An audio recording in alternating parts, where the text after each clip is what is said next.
Bienvenidos a esta casa que está ubicada en la calle Lepanto, en Manises. Es una vivienda de unos 292 metros cuadrados, tiene 2 plantas. Estamos en la planta 1, que es la que últimamente estaban habitando. Es una vivienda completa en cada planta, por lo que se podría construir una casa entera y partirla en 2 viviendas o toda una vivienda en conjunto. Esto estábamos viendo el salón comedor, que está con vistas a la calle de acceso, y esto es el recibidor.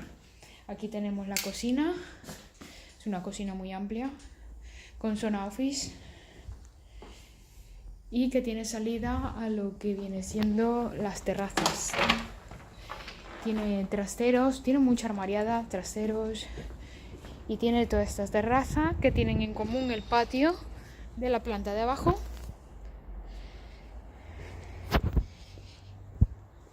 Y aquí tienen un trastero más con otra terracita. En las fotos podéis ver un poco más de lo de la planta de abajo. La planta de abajo está un poquito más... está en desuso, entonces por eso está un poquito no en condiciones, pero realmente se puede vivir en la planta de arriba o cambiarla totalmente la vivienda. En esta parte tenemos las habitaciones, en total hay 4 habitaciones.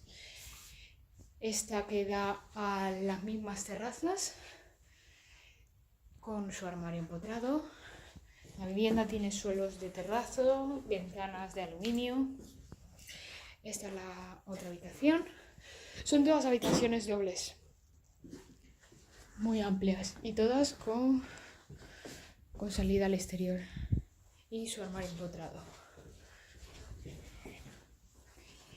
La tercera también, y su armario.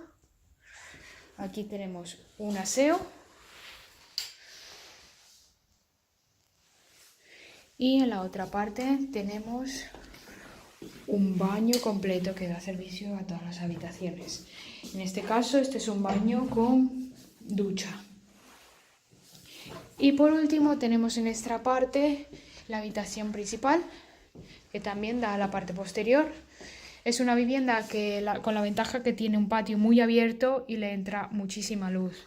Entonces no tiene problema de iluminación natural. Así que si estáis interesados en venir a ver esta vivienda, por favor, contactarnos por la web o llamarnos al teléfono. Muchas gracias.